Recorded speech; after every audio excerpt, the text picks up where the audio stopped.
I'm not going to make any grand proclamations, especially in comparing this to other TV shows, since I'm not really much of a savant with television as I am with movies. But Widow's Bay is every bit as good as people have been saying it is. What it does so beautifully is balance, especially within its tone. Horror comedies are probably the most difficult genre to pull off, and even some of the very best ones ultimately lean in one direction over another. But not Widow's Bay. It is equally as funny as it is tragic, as it is creepy, as it is haunting, and with so many scenes that just keep you on your toes because you're not sure if it's building up to a big scare or a punchline.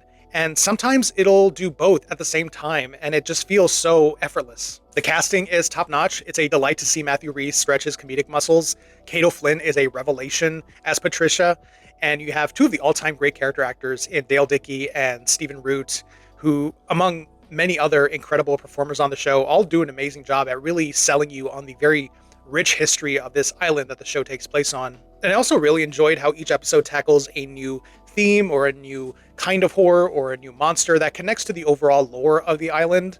It kind of gives me the same sort of feeling of limitless possibilities that something like Cabin in the Woods did, where with each episode you can just do a whole new horror subgenre and it still connects to the overall narrative of the island and the characters, and you can just keep on going until you just run out of ideas.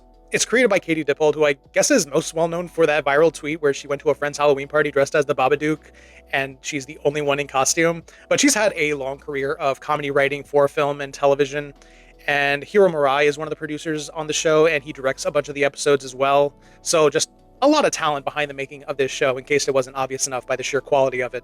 I came into it pretty late, like maybe a little over 3 weeks ago, and I've been catching up on it since. And the season finale just aired recently. It's all available on Apple TV Plus right now, so that would also explain why there hasn't been a ton of marketing push behind this.